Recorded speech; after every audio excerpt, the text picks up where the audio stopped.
My name is Helen Whitmore. I am 76 years old, and the day my family decided to quietly plan my disappearance from their lives was the day I finally understood how invisible I had become. It wasn't loud or dramatic, no shouting, no slammed doors, just polite voices, careful words, and a decision made without me, about me. It happened on a Saturday afternoon at my son David's house, the same house I had helped him buy more than 2 decades ago. The living room was full of movement and noise. My granddaughter Lily was spinning around, practicing a dance she'd learned online. My grandson Noah barely looked up from his phone. Conversations overlapped, laughter echoed, and the smell of roasted chicken filled the air. Everyone seemed important, busy, necessary.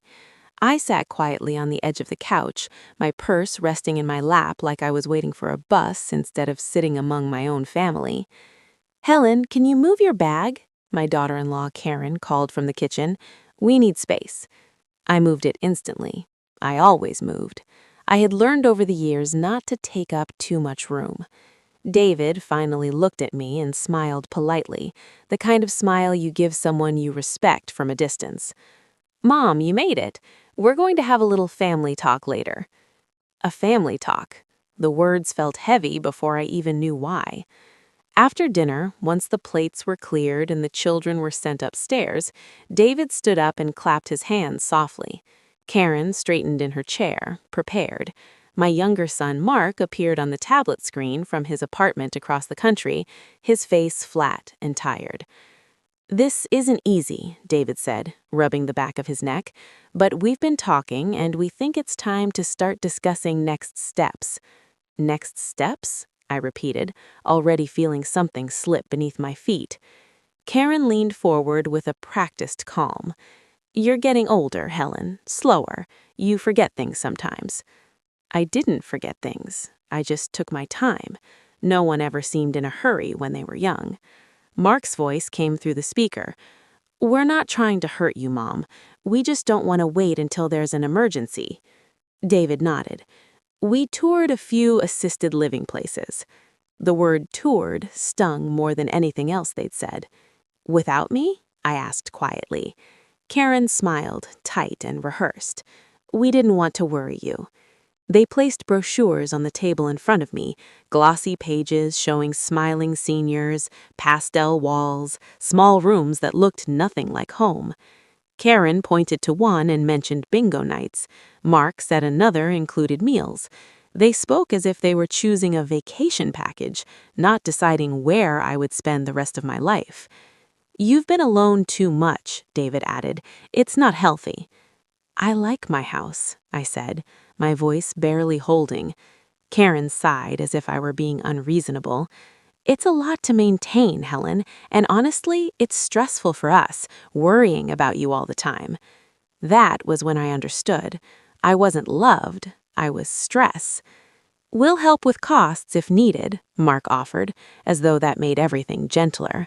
Help, after everything I had already given. "I'll think about it," I said.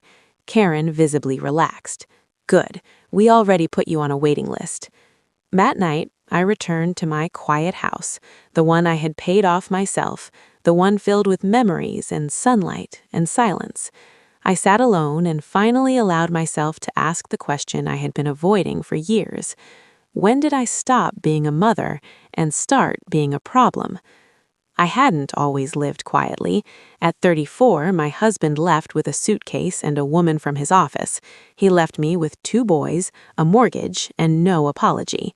I worked as a school secretary during the day and cleaned offices at night. I packed lunches, sewed costumes, attended games, exhausted, but present. When David wanted to start a business, I gave him my savings. When Mark struggled in college, I paid his rent. When David and Karen bought their house, I sold the small plot of land my parents had left me. They said it was temporary. Temporary never ended. When the grandchildren were born, I became the dependable one, the babysitter, the emergency contact, the holiday planner. Slowly, thank yous faded. Invitations became occasional. I was called only when something broke, A washing machine, a schedule, a budget, never just to ask how I was. Last winter, I slipped on ice outside my own house and sat on the steps for nearly 20 minutes before a stranger helped me up. I didn't call my sons. I already knew they were busy. 3 days after that family meeting, I opened a locked filing cabinet I hadn't touched in years. Inside were documents my family knew nothing about, a trust my sister left me when she died childless, investments my father had started decades earlier, a small rental property in Oregon. I had kept it quiet because I didn't want money to change how my children loved me. Sitting there alone, I realized it already had. I called my lawyer. "I want to review my will," I said calmly. 2 weeks later, I invited everyone to my house. I told them I had made a decision. Karen arrived tense. David looked hopeful. Mark joined through a screen again. "I'm not moving," I said simply, "and I've made some changes." David opened the folder I handed him. His face went pale. Mark leaned closer to the camera. "I've donated most of my estate to senior housing programs. I've set up a scholarship fund. I want my life to mean something." Karen stared at me. "What about family?" I smiled, calm and clear. "You taught me something important. Security doesn't come from people who tolerate you. It comes from dignity." Silence filled the room. David looked shaken. "Mom, we didn't know." "I know. You didn't ask." That night, after they left, my house felt different.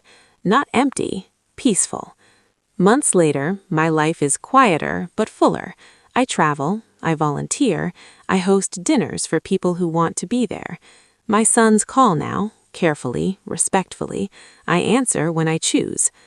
Because I finally learned this truth. Love that costs your self-respect is not love, and reclaiming your life is never too late.